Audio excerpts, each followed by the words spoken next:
When I was in high school, it was a popular dare to go to the dollhouse. The dollhouse was a little house in the side yard of a normal house in a neighborhood by the school. It was surrounded by lighted angel statues, so many you couldn't even walk on the grass and had to step onto paving stones arranged into a path. It was insanely well built, like a scaled down version of a normal house. There was even a little air conditioner. The people who owned it never locked it, so you can go right in through the front door. At first, it seemed normal, just small.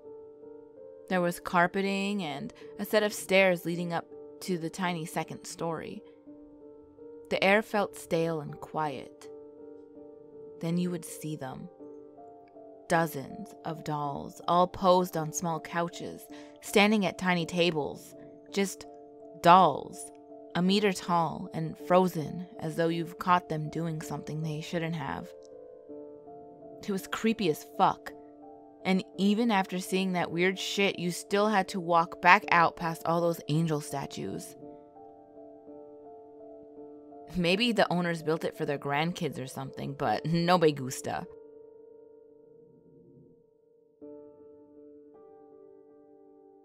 I had a friend who cleaned out old foreclosed homes for a living. He once took me on a ride to a house he had to photograph for the bank after it had gone into foreclosure. The moment we got there, it was unsettling. It was in the area of a ski resort, and the neighborhood was wealthy. But once we stepped inside, it was clear that it had been used as a kind of boarding house for resort staff. Numbers outside each of the bedroom doors, large closets, weird spaces turned into bedrooms. The place was filthy, with black garbage bags everywhere, pizza boxes, booze bottles, like clearly a house party for staff, but recently abandoned. At one point, I was on the ground floor and my friend was in the basement when I suddenly got full-body chills.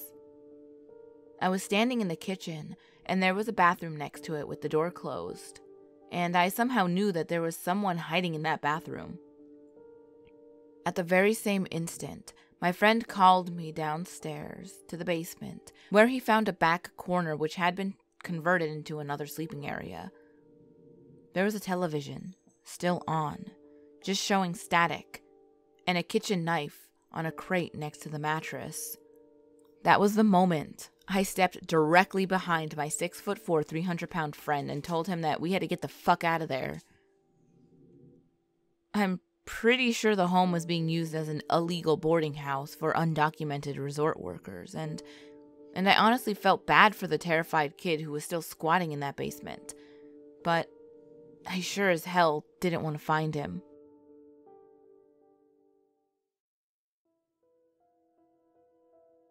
I went to an interview shortly out of grad school. I'm a librarian, and it was a cataloging job.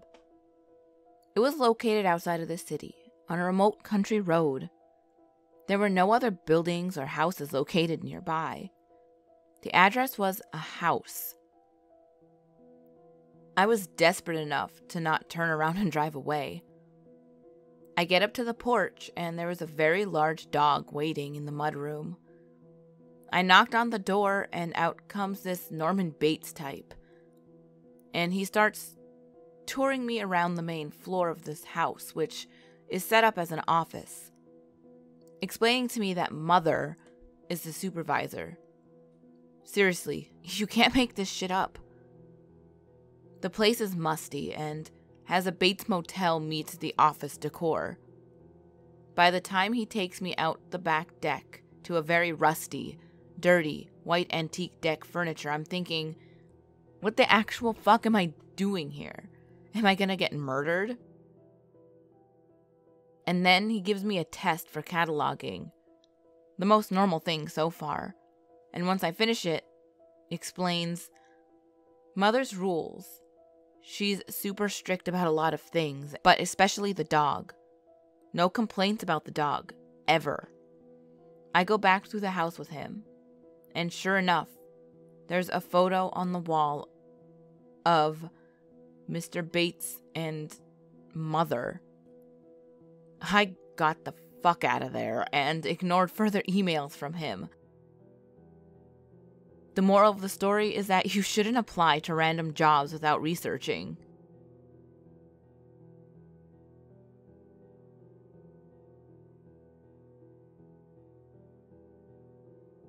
Forest Haven is an abandoned insane asylum in Maryland.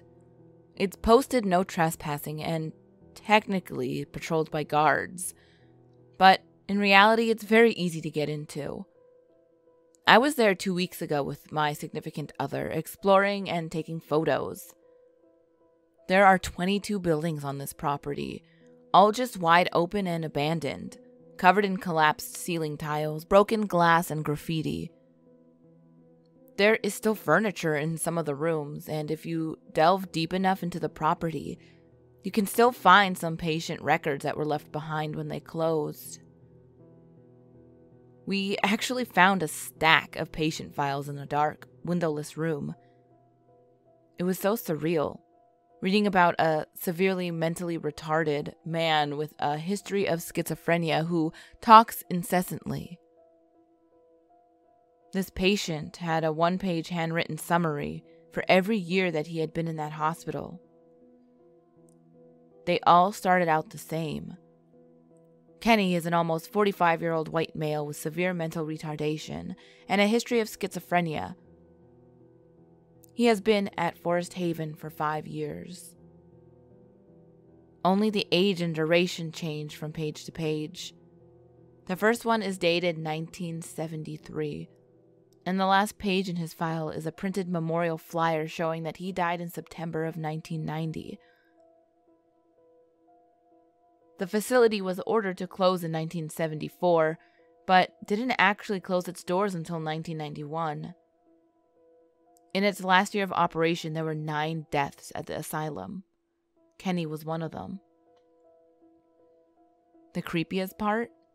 The patient whose file I randomly opened up to, in the middle of a wet stack of molding files, sitting in the corner of a collapsing desk in the interior of an abandoned basement. He shared the same first and middle name as my significant other. Just a weird, creepy coincidence in a cold, wet, creepy place.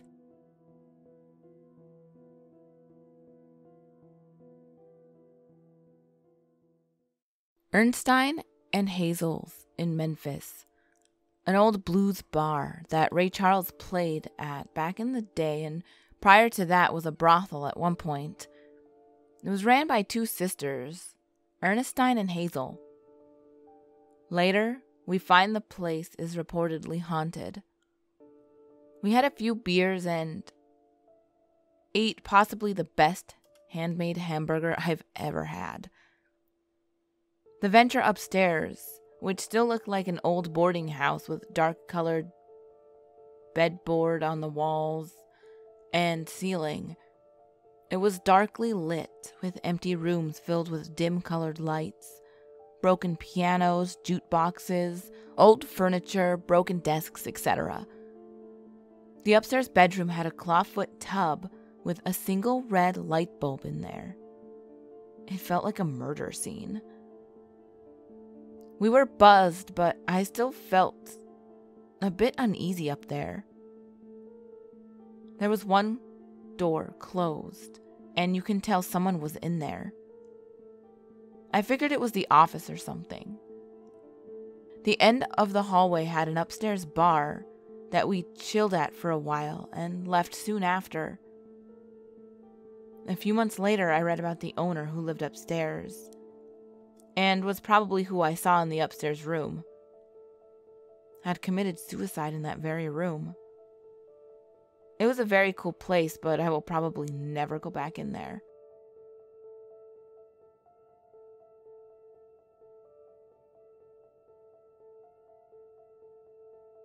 The Royal Derwent Hospital in New Norfolk. It's the old asylum, now derelict, partially burned, and partially destroyed by arson.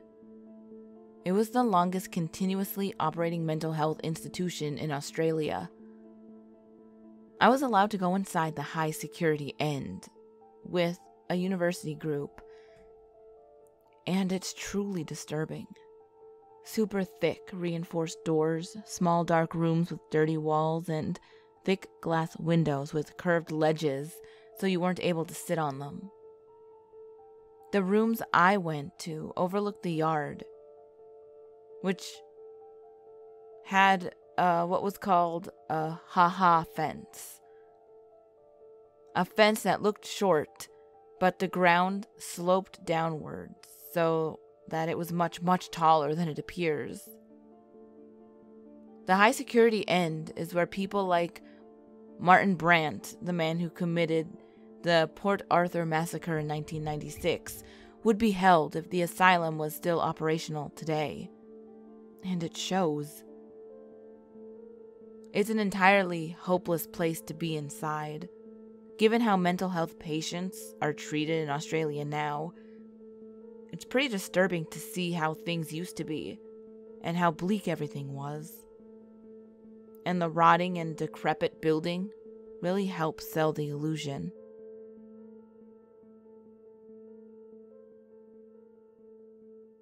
I hope you ghouls enjoyed these cool stories from creepy places. I always really wanted to go to abandoned buildings and stuff, but I feel like I'm too nervous to do that.